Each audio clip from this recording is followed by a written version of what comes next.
अधिक वीर्यनाश से शरीर पर लकवा रोग का अटैक। नमस्कार भाइयों, 2 दिन पहले मैंने एक पोस्ट लिखा था जिसमें मैंने बताया था कि अधिक वीर्य क्षय होने से, अधिक वीर्य खर्च होने से, शरीर से अधिक वीर्य नष्ट हो जाने से दिमाग की नसें सूख जाती हैं और दिमाग की नसें सूखने के कारण शरीर में लकवा रोग का अटैक हो जाता है। ऐसा मैंने उस पोस्ट में लिखा था। तो उस पोस्ट को मैंने अपने यूट्यूब के कम्युनिटी पर भी पोस्ट किया था और अपने फेसबुक पर भी पोस्ट किया था और एक फेसबुक ग्रुप पर भी पोस्ट किया था मैंने। तो फेसबुक ग्रुप में भी कुछ अनपढ़ जाहिल टाइप के लोग मजाक बना रहे हैं कि लकवा रोग से और वीर्य से कोई संबंध नहीं है। किसी ने कहा कि पोर्न स्टार को तो लकवा अटैक हो जाना चाहिए, सभी पोर्न स्टारों को। कुछ लोगों ने कहा कि अवैज्ञानिक है, कुछ लोगों ने कहा कि मूर्खता है, कुछ लोगों ने अभद्र भी टिप्पणी की है और कुछ एक मित्र हैं मेरे फेसबुक आईडी पर, उन्होंने भी जो है कहा कि अवैज्ञानिक है, ये बचकानी वाली बातें हैं। तो इस तरह के जो है कि टिप्पणी आया उस पोस्ट पर।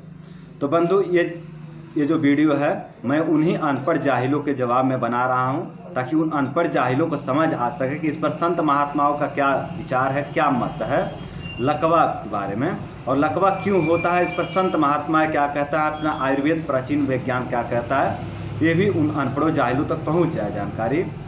तो मैं बनाना जरूरी नहीं समझता था, पर उन जाहिलों तक की जानकारी पहुँचे ताकि उनको समझ बने कि हाँ, वाकई में संत महात्मा भी वैज्ञानिक थे, प्राचीन वैज्ञानिक भी वैज्ञानिक ही थे, आयुर्वेद के जो पंडित थे वो भी वैज्ञानिक ही थे, उनको ये समझ बने। तो चलिए हम चलते हैं, देखते हैं कि महर्षि वाग्भट जी क्या कहते हैं लकवा रोग के बारे में, लकवा रोग क्यों होता है और उसकी बचाव क्या है उसका, इसके बारे में हम समझ लेते हैं आयुर्वेद में चल के, अष्टांग हृदय में। तो चलिए मित्र, मैं यहाँ आपको स्क्रीनशॉट भी दिखा रहा हूँ और यहाँ पढ़ के बता भी रहा हूँ कि क्या कह रहे हैं महर्षि वाग्भट जी। तो देखिए मित्र, जो लकवा रोग है इसको आयुर्वेद में पक्षाघात कहते हैं या सर्वांग रोग भी कहा जाता है आयुर्वेद विज्ञान के क्षेत्र में, ठीक है। तो आयुर्वेद में महर्षि वाग्भट जी कहते हैं कि अपने प्रकोप कारणों से सहसा प्रकोपित हुआ वात दोष, कह रहे हैं कि अपने प्रकोप कारणों से, मतलब जिन कारणों से वात दोष प्रकोपित होता है उन कारणों से प्रकोपित हुआ वात दोष शरीर के आधे भाग का ग्रहण करके सिराओं तथा स्नायुओं को विशेष रूप से सुखाकर दाहिने अथवा बाएं किसी एक भाग को निष्क्रिय कर देता है। साथ ही संधि वातों, संधि बंधों, संधि मतलब हड्डियों के जोड़ों को भी ढीला कर देता है। इसके कारण उस रोगी का संपूर्ण शरीर या शरीर का आधा भाग क्रियाहीन तथा संज्ञानहीन हो जाता है। इस रोग को एकांग रोग अथवा कुछ आचार्य पक्षवध या पक्षाघात कहते हैं। सर्वांग रोग भी इसी को कहा जाता है। तो यहाँ कह रहे हैं कि जिन कारणों से वात दोष प्रकोपित होता है उन कारणों से प्रकोपित होकर के लकवा रोग का अटैक होता है, ऐसा महर्षि वाग्भट जी कह रहे हैं। तो अब हम चलते हैं महर्षि वाग्भट जी के उस अध्याय में जहाँ पे कह रहे हैं कि वात दोष का प्रकोप किन कारणों से होता है। अब हम चल के उसको भी देख लेते हैं, फिर आगे इसी संबंध पर बात करेंगे। तो देखिए, अब हम यहाँ आए हैं वात दोष, वात प्रकोप के निदान, मतलब वात का प्रकोप किन कारणों से होता है महर्षि वाग्भट जी यहाँ बता रहे हैं। तो यहाँ पे कह रहे हैं कि तीते, तीखा, कड़वा और कसैल रस प्रधान द्रव्यों के सेवन से, मतलब तीखा, कड़वा और कसैला जो स्वाद के फल, सब्जी, औषधियाँ हैं उनके अधिक सेवन करने से, थोड़ा रूखा तथा प्रमित नपतुला अर्थात भूख के अनुसार न खा करके प्रतिदिन एक मात्रा में खाना खाने से, मतलब हमने फिक्स कर लिया कि 2 ही रोटी खाने हैं, 3 ही रोटी खाने हैं और उसी में फिक्स हम खा रहे हैं, भूख कम है ज़्यादा है वो हम नहीं देख रहे हैं, बस हम नाप जोख करके खाना खा रहे हैं। तो ऐसा करने से मल मूत्र आदि अधारणीय वेगों को रोकने से, जिन वेगों को नहीं रोकना चाहिए उन वेगों को रोकने से, प्रवृत्त न हुए वेगों को प्रेरित करने से, उभारने से, मतलब जो वेग प्रवृत्त नहीं हुए हैं, जो वेग आए ही नहीं हुए उनको लाने से, उभारने से, रात्रि में जागने से, अधिक जोर से बोलने से, शक्ति से अधिक कार्य करने से, भय से, शोक से, चिंता से, अधिक व्यायाम, शारीरिक परिश्रम, शारीरिक श्रम करने से, अधिक स्त्री सहवास करने से, अधिक स्त्री सहवास का जिक्र आ गया है, जो कि आज के समय में कहा जाता है कि नेचुरल है।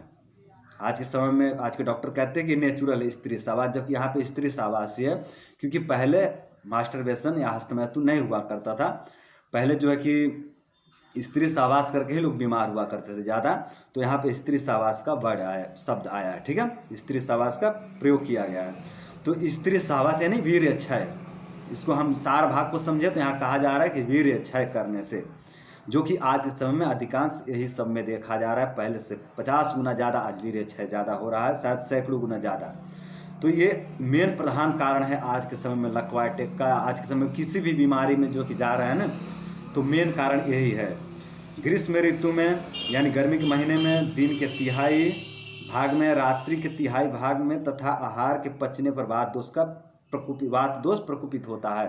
तो यहाँ बता रहे हैं कि किन किन कारणों से शरीर में वात दोष का प्रकोपित होता है। तो मैंने स्पष्ट किया कि इन कारणों से वात दोष प्रकोपित होता है और फिर लकवा रोग का अटैक होता है शरीर पर, ठीक है।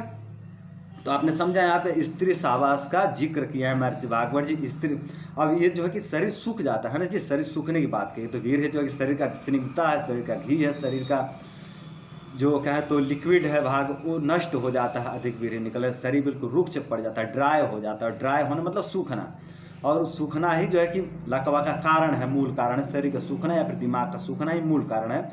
और शरीर को सुखाने में आज के समय वीर्य क्षय का ही सबसे ज़्यादा रोल है, सबसे बड़ा योगदान है। तो यहाँ पे हमने समझा। अब आगे चलते हैं कि जब वीर्य के क्षय होने से रोग होता है, लकवा का अटैक होता है, तो उसके बारे में महर्षि भागवत जी क्या कर रहे हैं वो भी मैं स्क्रीनशॉट पे भी दिखा देता हूँ और यहाँ भी बता देता हूँ। तो महर्षि भागवत जी कह रहे हैं, केवल वात दोष के प्रकोप से जो पक्षाघात होता है वह अत्यंत कष्ट साध्य माना गया है। दूसरे दोषों पित्त या कफ से मिलकर वात दोष के कारण जो पक्षाबद्ध होता है वह कष्ट साध्य होता है। यानी ये दोनों ही जो कारण से, यानी वात के वजह से और पित्त या कफ के वजह से अगर लकवा रोग का अटैक होता है तो ये थोड़े कठिन है पर साध्य है। बहुत कठिनाई से चिकित्सा होता है पर हो जाता है, ऐसा कह रहे हैं।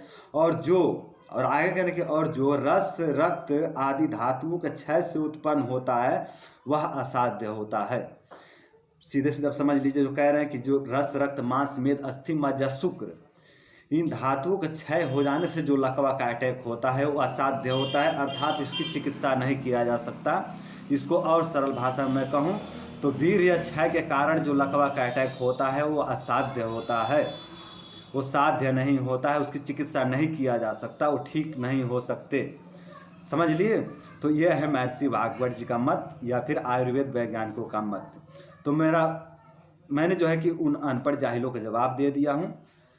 अब इस वीडियो को देख करके उनकी समझ बने तो अच्छी बात है, और ना बने तो मरो, आत्महत्या करो या जो भी करो, सड़ो और मरो, उससे हमको कोई फर्क नहीं पड़ता है। मेरा काम है आप तक सही सही जानकारी पहुँचाना।